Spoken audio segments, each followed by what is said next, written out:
Hello friends, कैसे हैं। प्रस्तुत है मेरी एक छोटी सी कहानी जिसका नाम है परहेज़। हो सकता है ये मेरी पुरानी कहानियों से कुछ अलग है, लेकिन शायद आपको अच्छी लगे।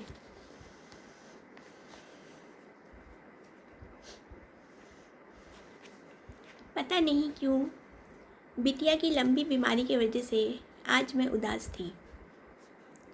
सुबह के 8:30 बजने के बाद भी मैं पार्क में कदम्ब के पेड़ के नीचे बैठी रही। ठंडी ठंडी आती जाती हवा के झोंके मन को सुकून सा दे रहे थे।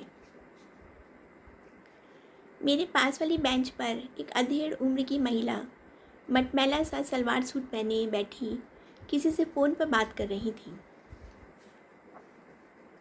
अचानक मेरा ध्यान उनके पास रखी फ्रेम पर गया। फ्रेम नहीं, प्रेम पे गया।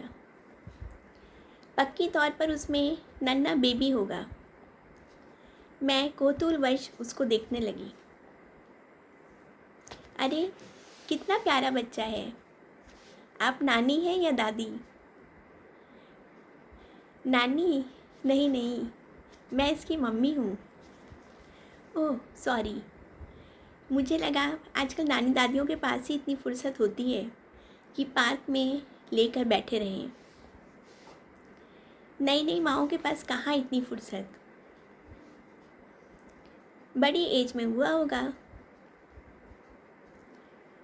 वैसे मैं बताऊँ, मेरे 2 बच्चे पहले से हैं। ये तो गलती से हो गया और वो शर्मा गई। सब कह रहे थे एबॉर्शन करा लो, लेकिन अगर एबॉर्शन करा लेते तो ये कहाँ से आता। देखिए तो कितना प्यारा है। क्या हम इसको मार सकते थे? मैं उस शांत सोते हुए बच्चे को देखती रही। भोलापन होते हुए भी चेहरे पर एक तरह की समझदारी थी। हल्का सांवला सा, स्वस्थ, गोल गोल गालों वाला बच्चा था। देखिए इसकी ये पैदा होने के बाद की फ़ोटो, कितना प्यारा सा है। उसने गुलाबी कपड़े में लिपटी गोरे गुलाबी बच्चे की फ़ोटो अपनी मोबाइल में दिखाई। पैदा होते ही इसे जॉन्डिस हो गया था। जब पैदा हुआ था तो खूब गोरा था, लेकिन धूप में रख कर सांवला हो गया। मैंने कहा, कोई बात नहीं, फिर से गोरा हो जाएगा। उसके चेहरे पर एक खास तरह की बेचारगी और थकान झलक रही थी। क्या करें, रात भर सोने नहीं देता। सब कहते हैं अब पैदा किया है तो पालो भी। मेरे पति, वो तो बच्चों से बहुत परहेज़ करते हैं। जब बच्चे छोटे थे तो कभी उनको छूते भी नहीं थे। अब तो इसको कभी कभी संभाल भी लेते हैं। मैं ही कहती हूँ, दिन भर के थके हो, रात में मत जगो, मैं संभाल लूँगी।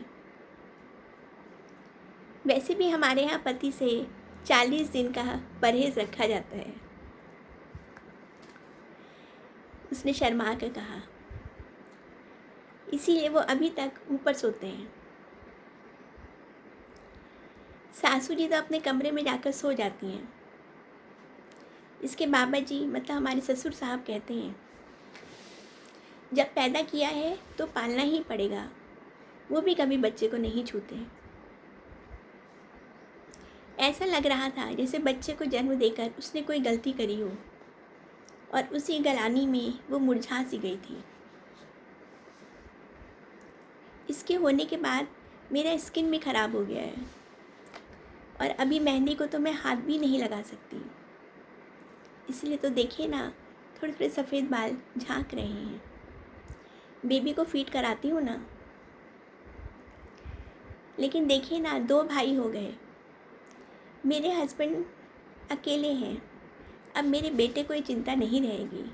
भले ही छोटा है, लेकिन भैया तो है। आपके बड़े वाले बच्चे कितने बड़े हैं? मैंने पूछा। बेटा 13 साल का और बेटी 10 साल की।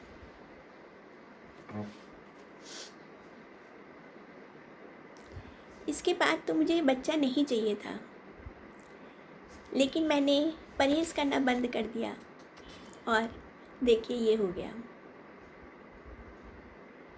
फिर शर्मा कर बोली और वो प्यार से अपने नन्हे मुन्ने को निहारने लगी। रात भर जागता है, अब ठंडी ठंडी हवा में टहल कर सो गया है। बड़ा प्यारा लगता है। मैं तो इसे डायपर भी नहीं पहनाती, सूती कपड़े का नैपी ही पहनाती हूँ। डायपर ये बेचारे बच्चे कितने परेशान होते हैं।